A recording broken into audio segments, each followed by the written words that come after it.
Hello everyone. I am Pratik IT Assistant Professor, Department of Physics, Sri Shivaji Arts Commerce Science College, Modha, District Buldana, and today I am going to speak on multivibrators using bipolar junction transistors. So we all know there are three types of multivibrators. These are bistable multivibrator, astable multivibrator, and monostable multivibrator. So we are going to see the working of these types of multivibrators using BJTs. Okay. So let us start. So first of all, let us see this bistable multivibrator. In this case, we shall put some light on theory. Okay. So basically, as the name suggests, a bistable multivibrator has two stable states, and it can remain indefinitely in any one of the two stable states. Okay. So as can be induced by an abrupt transition to other stable state. Okay. So there are two stable states. Basically, means it acts like a one bit memory cell. Okay, so it should definitely remain in the stable state until again it is induced switch into original state by some external triggering. Okay, so as we know that bistable multivibrators are also known as flip-flops or binaries, and sometimes it is referred to as the LS Jordan circuit. Okay, so these are the things where basically we know the working of flip-flops, wherein we have a digital binary bit. It is flip-flop is. So in this case, flip-flops, you can see that the flip-flop can either store 1 or 0. Okay, either 1 or 0, not both at a time. And if you have to change the storage, means if you have to change the storage of flip-flop, suppose initially 0 was stored, so you need to give an external trigger so that 0 gets cleared and 1 gets stored in it. So this is how basically the working of this is basically the working of flip flop. We all know RS flip flops and other types of flip flops. RS flip flops, D flip flops, T flip flops, then JKMS flip flop, and other things. Okay, so without going into those details, let us first of all see the principle of operation of the bistable multivibrator. Okay, so in this case, you can see that this is a circuit diagram. This is a circuit diagram. As you can see here, we have the plus VCC, that is the battery supply, and here we have, first of all, let us have this. Let me tell you about these two transistors. Okay, this is transistor Q2 and this is transistor Q1. We have named the transistors as Q1 and Q2. Both are similar. Both are NPN type transistors. Similar transistor, but not exactly similar. Okay, they are not exactly similar, but they are made of made is something they are similar. Okay, so no two transistors are same, we know that. So this is transistor Q1, we have named this as Q1, and this is the transistor Q2, we have named this transistor as Q2, and this is both are NPN types of transistors. Okay, we have two, and whose we have basically and this bases have been coupled here in such a way. Okay, so we can see that these are NPN transistors. Okay, so since the transistors are identical, not exactly, I can say they're similar, so quiescent currents would be the same unless loop gain is greater than the unity. Okay, so first of all, for resistance R1, if the current I1 slightly increases, then the voltage drop across the resistance RC1. Okay, this is the voltage drop across the resistance RC1. It also increases, but we know that since VCC is a constant, so the voltage at this point C increases. Now this has the effect of decreasing the base current of Q2. Okay, this is the base current. Here the base current will flow of Q2. This is the base. Okay, this is the base current of Q2, and because of this, there will be a decrease in collector current of Q2. Okay, there will be a decrease in collector current of Q2, and hence as the collector current of Q2 decreases, I2 also this I2 also decreases, and the voltage drop I2 RC2 decreases. Okay, the voltage at point D here, the voltage at point D here, it now increases. Okay, so I hope you know what basically this is what I have explained here, but I hope you know what is the base emitter and collector terminals of a transistor. So this is the emitter wherein you can see the arrow. This is the base and this is the collector for an NPN transistor. So as we said that first of all, if the base current of Q2 decreases, then the collector current of Q2 decreases, and here I2, this I2 current flowing through resistance R2, okay, current flowing through resistance R2, it decreases, and the voltage drop I2 RC2, it also decreases here. Okay, and hence the voltage of point D increases. Okay, so let's move on to the next slide. And because of this decrease, because of increase of the potential at point D that we call as VD, the base current of Q1 it increases. Okay, so this has a cumulative effect, and thus the current of collector current of Q1, okay, it also increases. Collector current of this is Q1, this is the collector current of Q1 increases, and thus I1 further decreases. Okay, this is the I1 further decreases, and I1 RC1, okay, I1 and RC1 drop, it further increases. So the collector voltage that we call as VC, it further decreases, and the base current of Q2 it also decreases, and finally it results that I2 decreases. Okay, finally it results that I2, that is the current flowing through resistance R2. Okay, current flowing through resistance R2, it decreases. Okay, so we can clearly see that if the collector current I1 increases even marginally, I2 would go on progressively decreasing. As a result, I1 would progressively decrease. Okay, so eventually it will happen that I2 practically will become 0 and cut off the transistor Q2, and at the same time transistor Q1 would conduct heavily. Okay, with the result that it would be driven into saturation.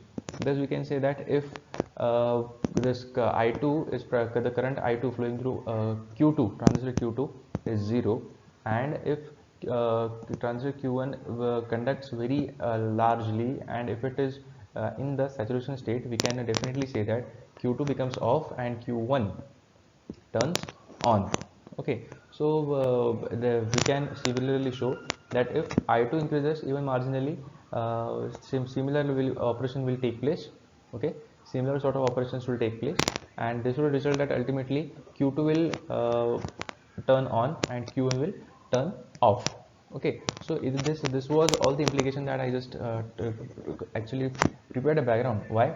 Thus to further summarize that in any of the cases, only one of the transistor will remain on and the other will remain off. Okay, so thus we can say that when Q1 is on, Q2 is off, and when Q1 is off, Q2 is on. Means in any of the cases, only one transistor will turn on. Okay, so this is like something switch, means you have one transistor is on, another is off, only one will remain on at a time. Okay, so yeah, so these are the expected waveforms. Means before triggering, your VC1 means the collector voltage of transistor 1 was high, and collector voltage of transistor 2 was low. But after triggering, what happened? After triggering, your VC2 became high and VC1 became low. Means this is what actually I just told you, that you need to actually see to it that before triggering it was something VC1 was higher, and after triggering VC2, the collector voltage of transistor 2 became high. Okay, so these are the expected waveforms that we have, and means something or the other it will store certain voltage or certain value in that. Okay, so this is basically a plot of voltage versus time, voltage on y-axis and time on the x-axis. So these are things we actually take into consideration. Now let us have a look at the applications of bistable multivibrator. Okay, so it is, as I told you earlier, and we all know that bistable multivibrator can also be called as a flip-flop. Flip-flop is a one-bit memory cell, we all know that. So it can be used to perform many digital operations such as counting and storing binary information. And flip-flops have many types. We have really seen, we know that flip-flop, basic flip-flop is the RS flip-flop, then RS flip-flop. After that RS flip-flop, you can definitely put some clock into it, and you can call it a clocked RS flip-flop. And after that, data flip-flop, we know that we can just short the two terminals there. And after that, the modified version of RS flip-flop is a JK flip-flop. Okay, with the feedback. JK flip-flop is feedback, RS flip-flop is feedback, and after JK flip-flop, JK master slave, and all these applications. Okay, so because of some lacunae or the other in RS flip-flop, these flip-flops got came into existence. Okay, so basically the best application of this bistable multivibrator or flip-flop is to store the memory. Okay, and we know that how memory is useful or very important to us nowadays, because we have very high-end mobile phones or high-end gadgets these days, smartphones, laptops, PCs, and everything.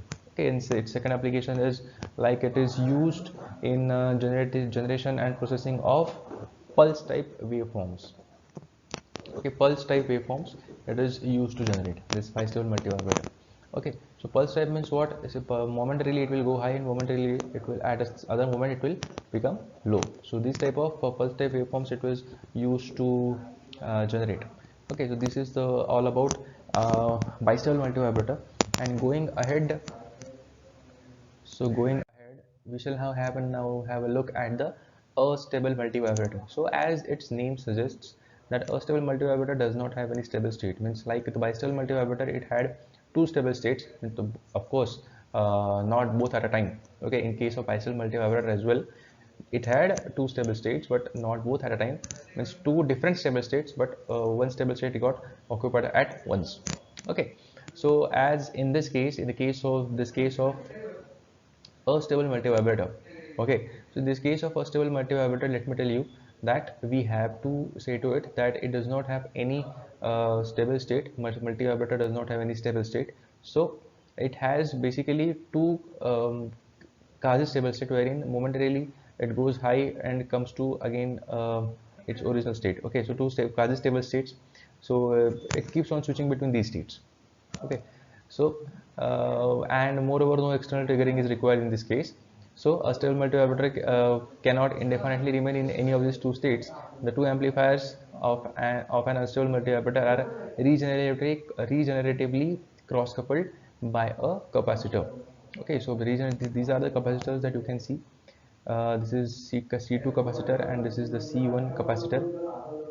Okay, so these are both are capacitors are regenerative action actually takes place in this case. Okay, so now what is the regenerative action? So regenerative action or regenerative capacitive memory is a type of computer memory that uses electrical property of capacitance to store bits of data. Okay, so it stores bits of data, and because of stored charge slowly leaks away, these memories must be periodically regenerated to prevent the data loss.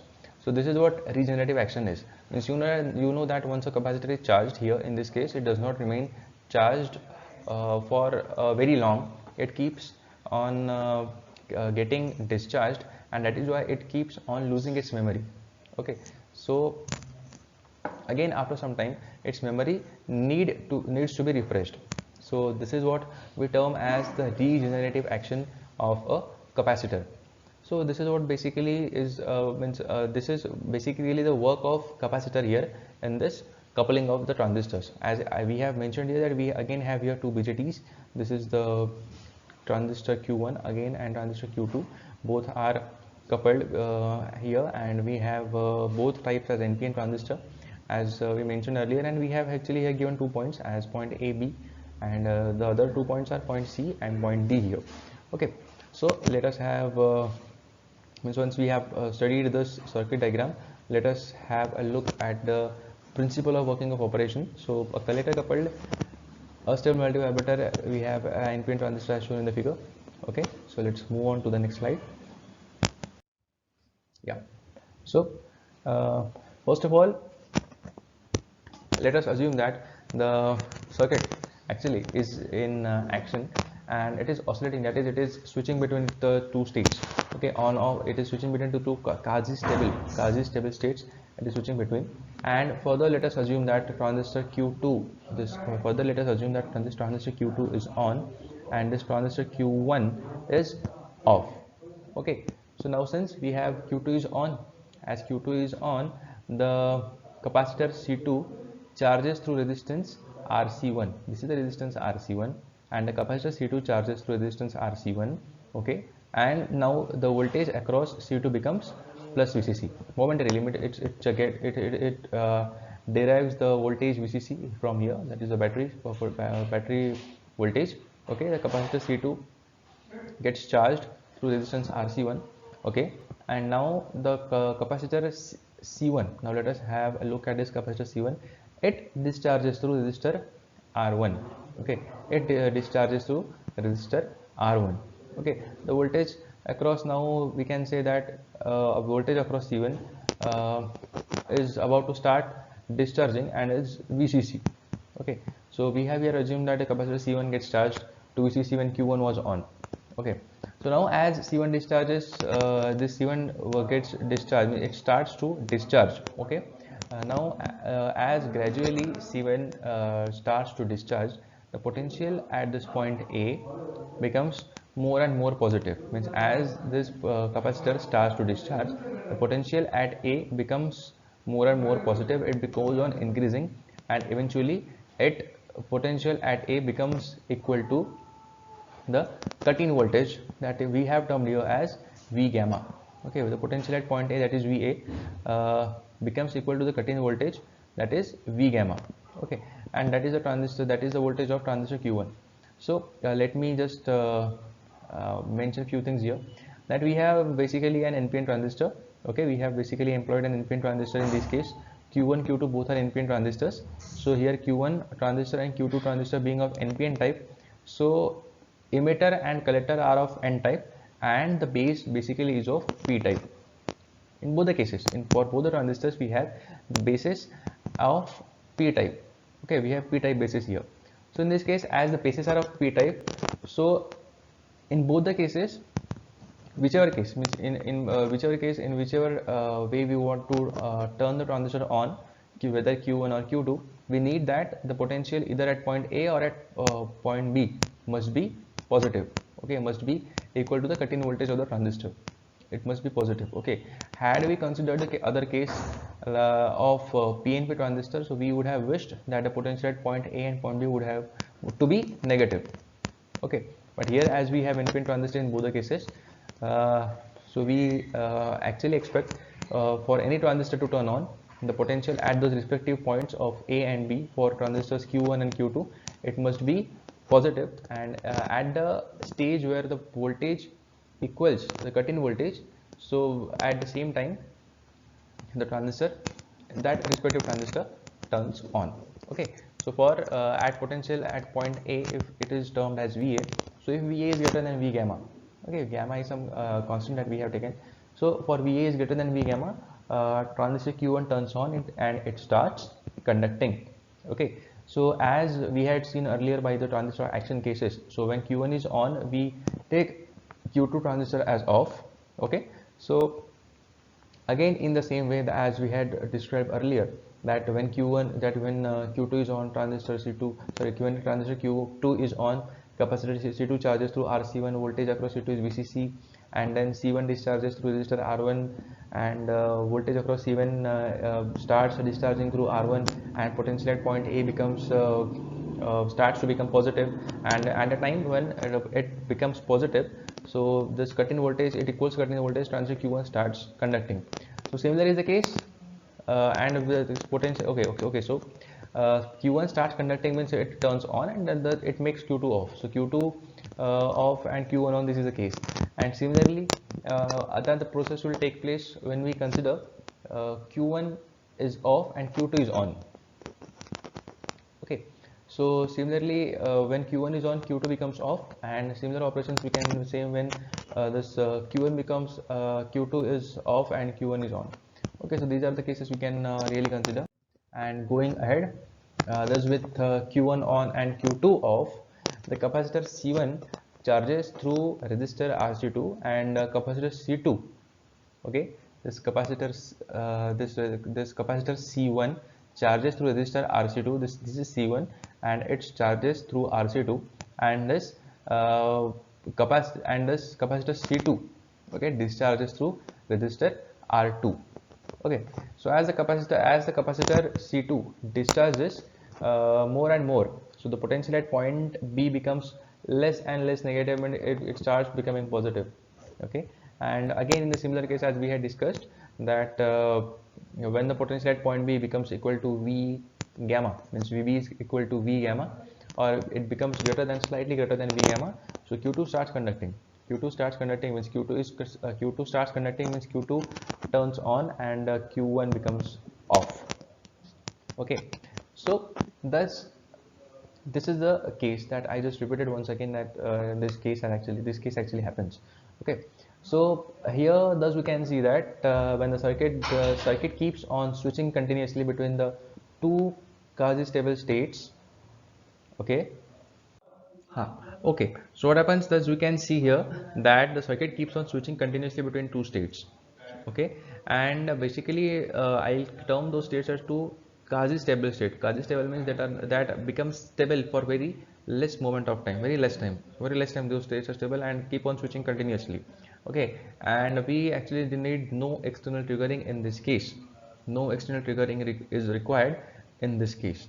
Okay, so we can simply have this type of multivibrator, that is a stable multivibrator, that actually keeps on switching its states, and in either case Q1 turns on and Q2 turns on. Okay, in either of the cases, and in most, and it continuously switches on means Q1 turns on, Q2 turns off, Q2 turns on, Q1 turns off.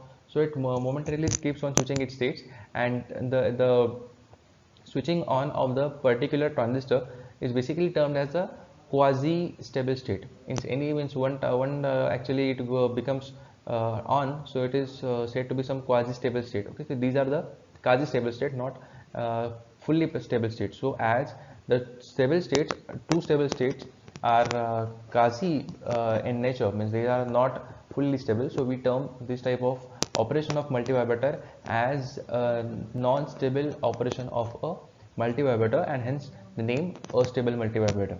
Okay, so basically this is the case: Q1 turns on, Q2 turns off in one case, and in other case Q2 turns on and Q1 turns off. So these are two quasi stable states, means again one on and one off, another one is on, another is off. So these are two quasi stable states. Okay, so that is why we term this type of operation of multivibrator as a stable multivibrator. Okay, so at the terminals C and D, at these points, 2 points C and D, you can see this is point C and this is point D, we get square wave voltage.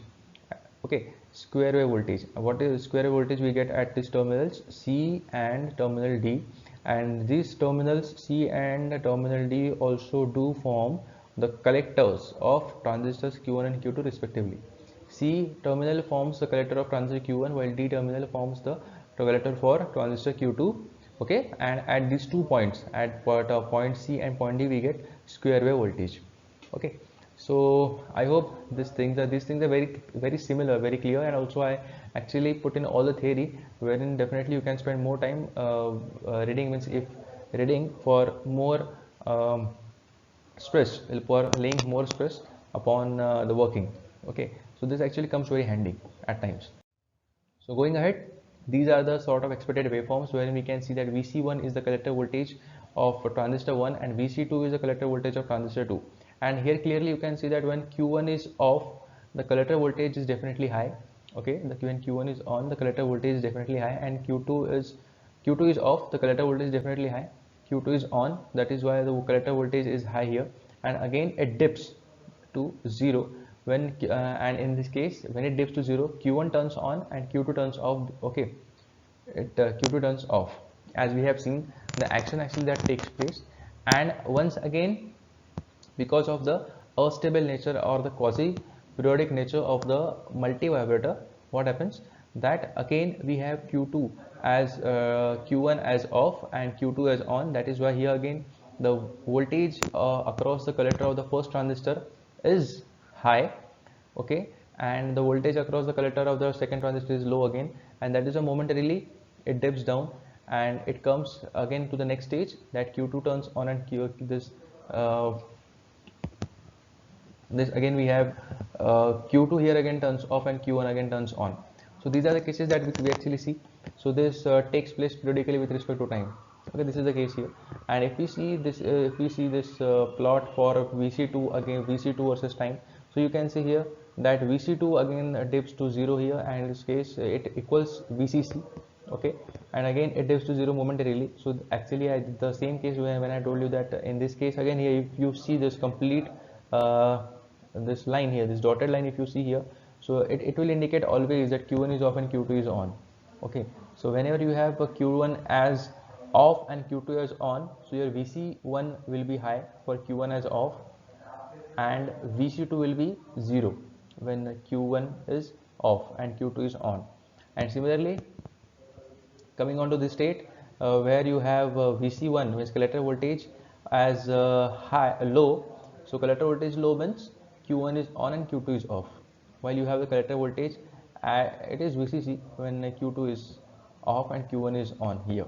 Okay, so these things are really very comparable, and you can really see that square wave, actually, as we have seen in the application here, that square wave we got at the collector terminals of both the transistors at point C and point D, as I mentioned to you in the earlier figure, in the earlier slide, as I mentioned to you in the earlier slide, that at the collector terminals of Q1 and Q2 you get square wave generated.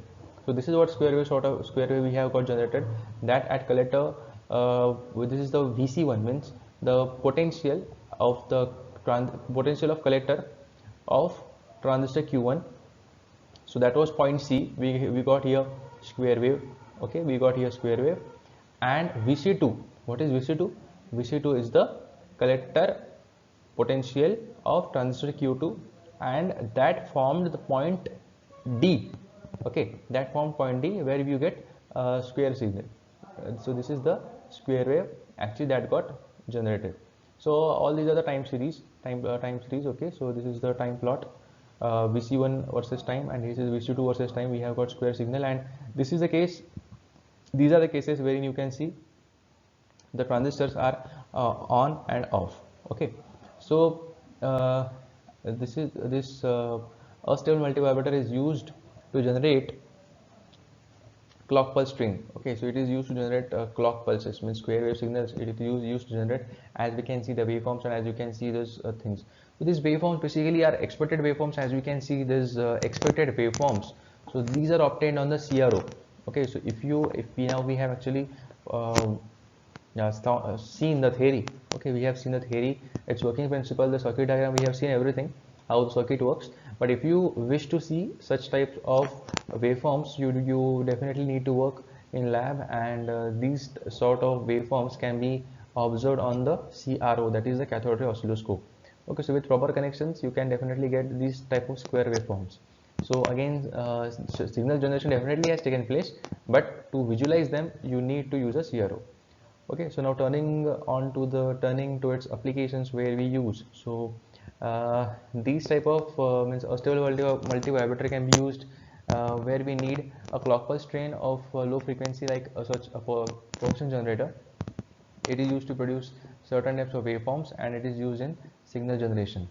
Okay, it is used to in signal generation. Okay, so one thing that we actually forgot to see is this VB1 and VB2. Okay, so VB1 and VB2 actually I just forgot to mention about. So VB1 is the voltage at base of transistor 1, while VB2 is the base voltage of transistor Q2.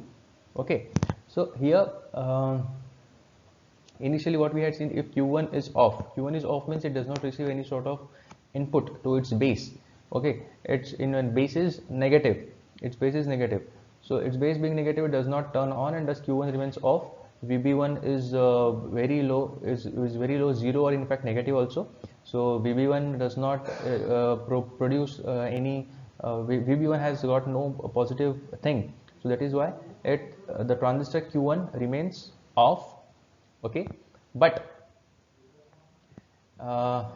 at another point, when the capacitor C2, as we had seen in the figure, it starts to discharge, so that point A, okay, so that point A become more and more positive. So it gave some more and more positive it became, and that is why VA was equal to VA was greater than V gamma. Okay, the cut-in voltage, and that is the point where you can get the transistor Q1 getting turned on. At that point, and this is the indicator. This horizontal line where you can see this, the horizontal line. This is the indicator of transistor Q1 getting on for VB, for voltage at base of transistor Q1 being equal to V gamma. Okay, that was the point A that we had seen here. Again, at the second case, it became negative. Okay, again in the second case, when C2 became charging, and when Q2 was on and Q1 was off, so at that case again it became negative. Okay, it became negative, and but the transistor actually Q1 turned off as soon as it became negative. So transistor Q1 turned off, and again as soon as the capacitor C2 began to discharge. Okay, C2 began to discharge.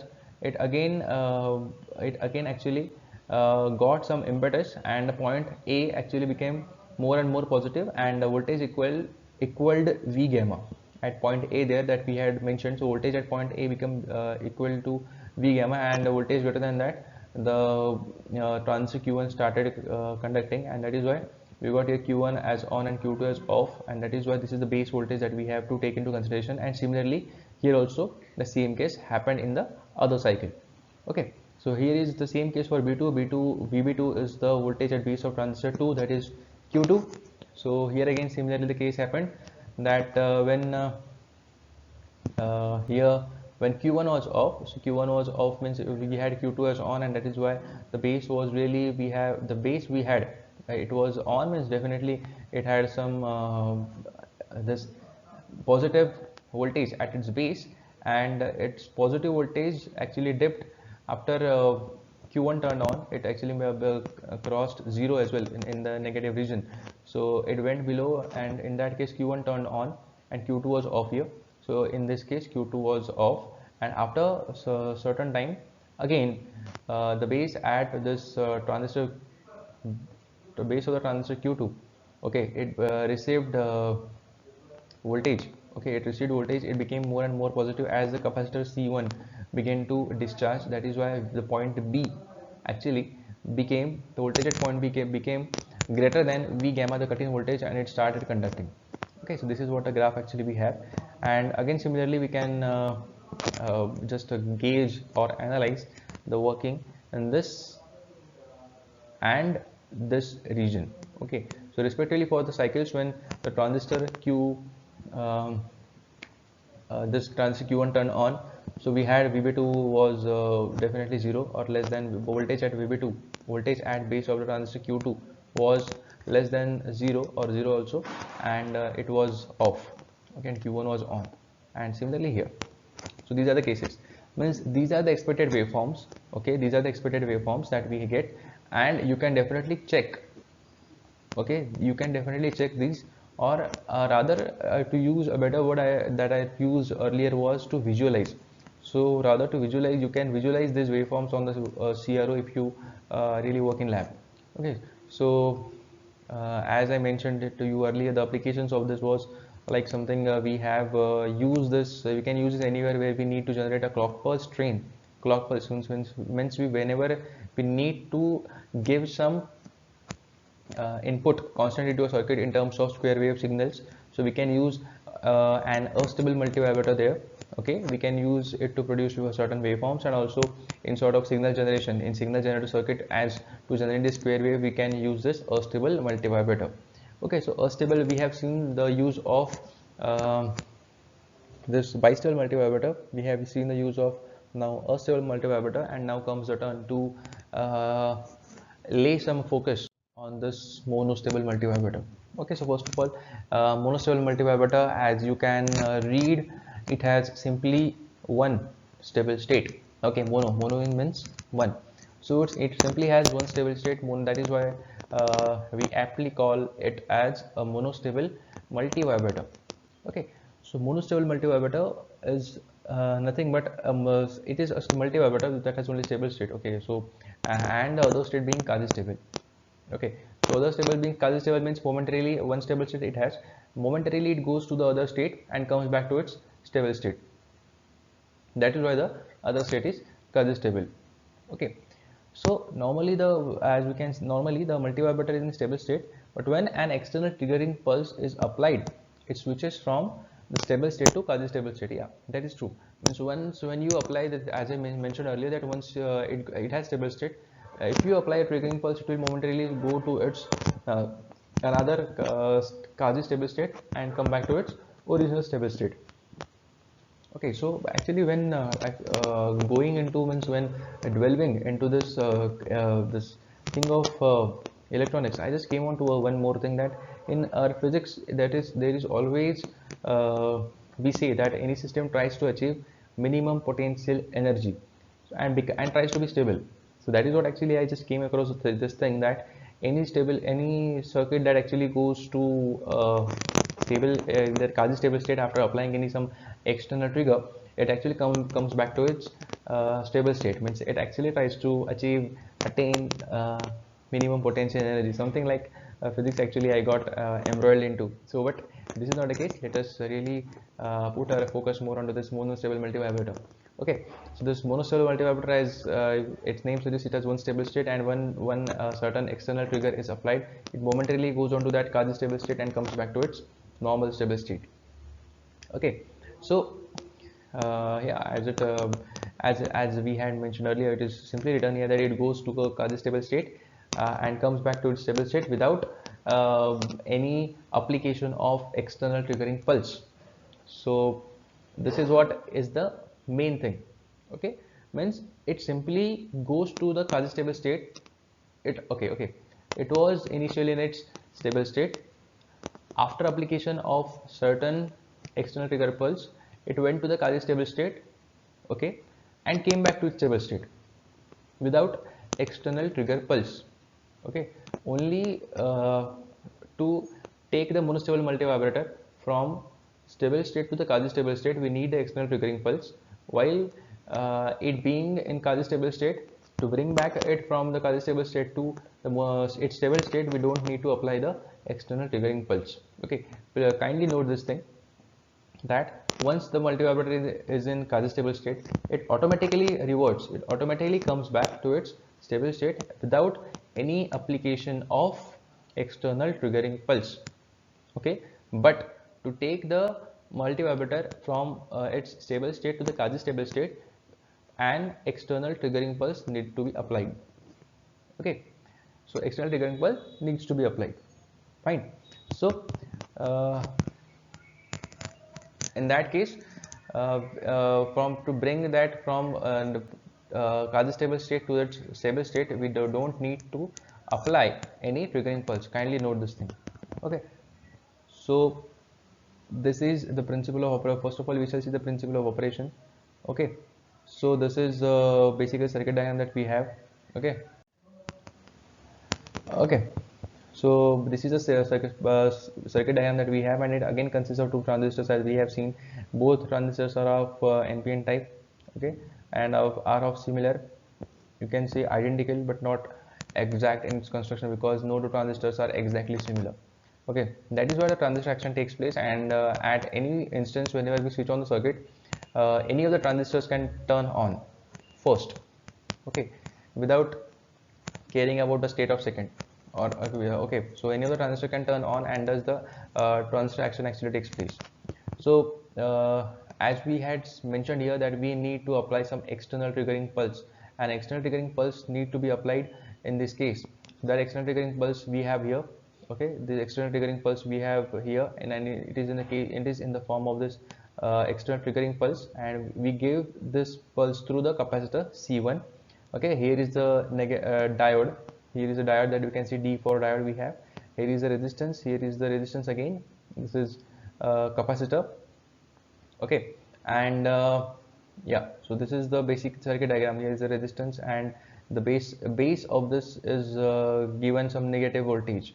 Okay, so this is basically a circuit diagram for a monostable multivibrator, and it is bit different from the two circuit diagrams that actually we saw earlier in the case of bistable or astable multivibrator, because in both the cases, bistable and astable multivibrator, you do not need any external triggering pulse or external triggering signal, while in this case of monostable multivibrator, you definitely need some external triggering. That is why this circuit construction or circuit diagram, okay, is a bit different than the previous two cases, but these cases are also simple, and we can definitely learn a lot and comprehend it very quickly and in a vivid manner. Okay, so let's go ahead. Yeah, so here is we have collector coupled, both collectors we have coupled here. So monostable multivibrator we have for two transistors Q1 and Q2. Q1 is normally off, this is normal state, this Q1 is normally off, and Q2 is normally on. This is the stable state we have defined. Okay, with the stable state we have defined, Q1 is normally off and Q2 is normally on. So resistors R1 and R2, this is the resistance R1 and this is the resistance R2. Resistance R1 and R2 are connected to the are connected to the normally off transistor, that is Q1. Okay, normally off transistor Q1, and the capacitor C here, as you can see, capacitor C is connected to the normally on transistor Q2. Okay, Q1 is normally off and Q2 is normally it is on. Okay, this is the stable state of the transistor we take into consideration here. So R1 and R2 are connected to the base of transistor Q1 here, as you can see, and the capacitor C, base of the transistor Q2, base of the transistor Q1. Okay, this resistances R1 and R2 are connected to the base of transistor Q1, okay, which is normally off, and the capacitor C is connected to the base of transistor Q2, which is normally on as per our consideration. Okay, so this VCC, this is VC, the circuit supply or circuit supply voltage, gives transistor Q2 through resistor R. Okay, it drives that drives the transistor, or it provides supply voltage to transistor Q2 through resistor R, and that is why the transistor Q2 turns on and it goes to saturation, as it is the as we can describe here. Okay, what we have said? We have said that the supply voltage VCC actually gives the supply through resistor R to transistor Q2, and that is why transistor Q2 turns on and goes to the saturation state. Okay, so again, with Q2 on, Q1 turns off. Okay, so as we had studied this case as we have studied this in case of this binary operation, means in the early cases also, that either of the transistor remains on and the other has to remain off. Okay, so with as here Q2 is on, so Q1 turns off. Okay, so means we have, as Q2 is on and Q1 is off, so the capacitor finds a charging path. Okay, so as Q2 is on, right, this Q2 is on and Q1 is off, so directly as this Q2 is in saturation, so capacitor C now starts to charge.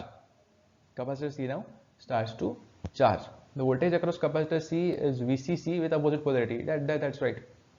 So definitely it will charge in a reverse manner, and the voltage across capacitor will be the exactly opposite voltage of this plus VCC battery.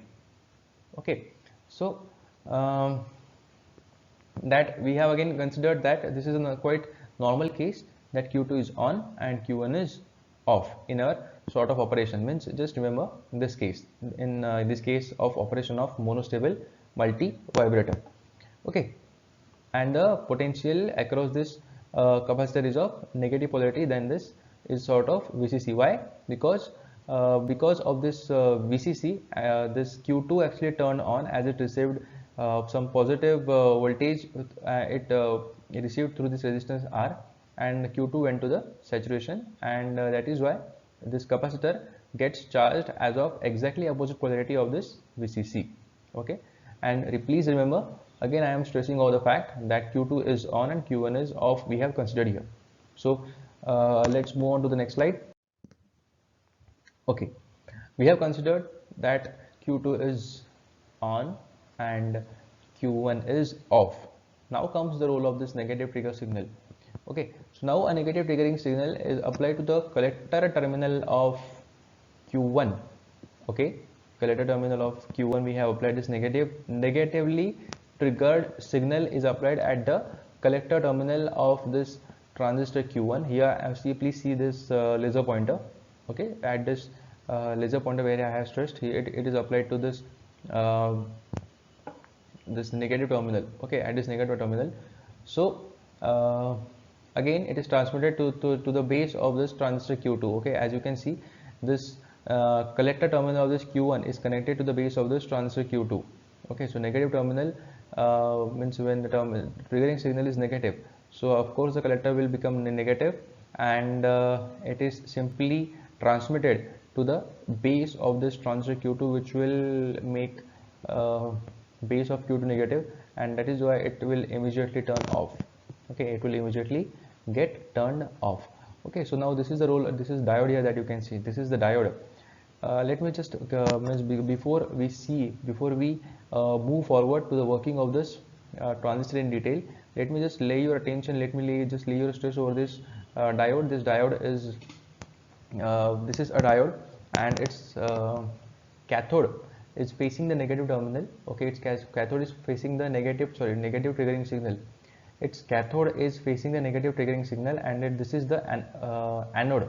Okay, this triangular shape thing, you can see this is the anode, and basically it is not it is in its proper direction, so that the cathode is facing the negative triggering signal, just to make a smooth flow, or make to smooth, just let the negative trigger signal pass smoothly, in a smooth manner. Okay, for the smooth passage of negative triggering signal, we have applied here a diode in this way, or in this direction. All right, so anyways, we were focused on the fact that a negative trigger signal is applied. Okay, a negative trigger signal is applied to the collector of this transistor Q1, which was off. Okay, and it is also connected to the base of transistor Q2. Means now base of transistor Q2 is of P type. Okay, we know that NPN transistor we have applied here. The base of transistor Q2, it should be of P type, NPN. We know base of transistor Q2 is of this P type, and since we apply a negative signal, okay, to the base of transistor Q2, so it immediately turns off. Q2 turns off, and when Q2 is off, Q1 turns on. Okay, when Q2 turns off, Q1 turns on, and this state we call as the quasi-stable state. This is the quasi-stable state. Okay, so this is basically what we call as a quasi-stable state. So let me just bring your attention to all these things once again. So what we have done, first of all, we have taken this fact into consideration, that Q2 was on and Q1 was off. Okay, and we knew that this Q2 actually got it got charged. It went to saturation. Q2 transistor went to saturation by getting supply from VCC through resistance R. It went to saturation. Okay, and the capacitor C got exactly negative charge of the supply voltage VCC. All right. So this was the thing that actually we took into consideration. And now what we had said, that Q2 was on because it is a saturation, and because of the binary action we say that Q1 is off. So our normal mode of operation was Q2 is on and Q1 is off. Okay, so now in this case what we do, we simply apply an external triggering pulse or external triggering signal through this capacitor, through this diode. Okay, to the collector of this transistor Q1. Okay, now the collector of transistor Q1 also forms the base. It also connects to the base terminal of this transistor Q2. Okay, now transistor Q2 being an NPN transistor, so base being of P type, a negative triggering signal applied to the base will definitely make it negative, and thus turn the transistor Q2 off. Okay, so transistor Q2 off means transistor Q1 turns on. Okay, and this state where transistor Q1 is on and Q2 is off, we term this state as the quasi-stable state. And the stable state that we considered was Q2 is on and Q1 is off. But here, because of the applied external triggering signal, what happened, that our transistor Q1 now turned on and Q2 went off. So this is what we call as the quasi-stable state. Okay, so now in this case, when Q1 is on and Q2 is off, the capacitor C here, the capacitor C finds a discharging path. Okay, now as the capacitor discharges, we can see that the potential at transistor Q2. Okay, so as this capacitor starts to discharge, so it happens that the potential at the base of transistor Q2 becomes less and less negative. Okay, initially we had applied trigger signal, right, and that is why Q2 went off, and hence the potential at base of transistor was negative. So because of discharging of the capacitor C, the base becomes less and less negative, means it becomes more and more positive. And at the moment when the potential at the base, that is VB, becomes equal to V gamma, that is the cut-in voltage of transistor. Okay, so this transistor Q2 turns on immediately, and transistor Q2 turns on immediately means Q1 has to remain off. Okay, so Q1 has to remain off in this case. So V gamma is the cut-in voltage that we say V gamma is the cut-in voltage. So in this case, what it is, something like 0.7 volts for NPN sort of transistors, means cut-in voltage, that is, we say that it is 0.7 volts for NPN sort of transistors, something like that. Okay, so as soon as the base become voltage at base becomes positive and it equals or crosses 0.7 or V gamma, to be specific about, so it becomes that, so transistor Q2 turns on and Q1 turns off. Okay, so again our system has restored back to its original stable state. Okay, so that's when we have Q2 on and Q1 off, the stable state has been restored. Okay, and in the quasi stable state that we had considered, we had Q1 on and Q2 off. Capacitor discharged, again the base became positive, it crossed cut-in voltage, and Q2 became went to saturation, it became on, Q1 became off, stable state restored, stable state achieved. Okay, so these are the things actually we studied. So momentarily it went to the quasi stable state, and again it returned to its normal stable state of Q2 becoming on and Q1 remaining off. Okay, so I hope these things are really very clear. And 1 minute we shall now, I think these things are clear, so I think we can go ahead. Okay, so in the quasi stable state, Q1 is on and Q2 is off, that we know, and the interval during which the quasi stable state of the multivibrator persisted, means it actually was there for a moment. Okay, it is dependent, the quasi stable state, actually the time of the quasi stable state is dependent upon the rate at which the capacitor discharges. Okay, so if the capacitor discharges quickly, so the quasi stable state of the circuit will be very low. If the capacitor discharges slowly, the quasi stable state of the circuit will be very high. Okay, the quasi stable state will be time period of the quasi stable state will be very high.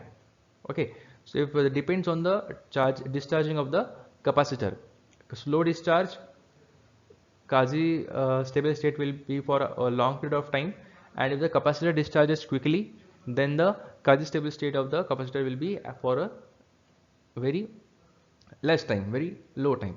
Okay, so this duration of this quasi stable state is called as the delay time or pulse width or gate time, and it is denoted by capital T. Okay, so the waveforms for the voltage at the base and the collector, we have actually another slide for the waveforms. Okay, this is very clear that the quasi stable state, the duration of the quasi stable state depends upon the discharging of capacitor. More is the discharging of capacitor, more is the quasi stable state, and less is the time for the capacitor to discharge, less is the time period of the quasi stable state. Okay, and this duration of the quasi stable state is called as the delay time or pulse width or the gate time. Okay, so before proceeding on to this the waveforms, let us have a look at the applications here. The application of monocell multivibrator lies in the frequency divider arrangement. It is used for pulse width modulation. It is used for linear ramp generation, and also for to detect the missing pulse.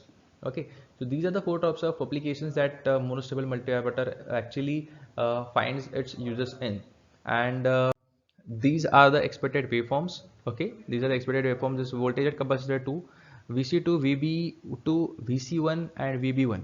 Okay, so VC2 forms the collector voltage of transistor Q2, VB2 forms the base voltage of transistor Q2, then VC1 is the collector voltage of transistor Q1, and VB1 is the base voltage of transistor Q1. Okay, initially what we had considered, initially when VC2 was high, we got Q2 as off and Q1 as on. Then for steady state, this was the quasi stable state. Okay, when Q1 is on and Q2 is off. Okay, and again we have this Q1 off and Q2 on for this, and again this is the VE saturation, it went. Okay, so this was Q1 on. This is, first of all, we have taken this quasi stable state where Q1 is on and Q2 is off. Okay, it is short time. See the time period. This is the time series at VC2 versus time it is. So if you compare the time for Q1 being on and Q2 being off, so it is less as compared to your Q2 being on and Q1 being off. Okay, so this is a quasi stable state. It does not remain for so longer time, and this is the stable state where Q2 was on and Q1 is off. Again, similarly we can take this cycle as well. So these are the similar cases.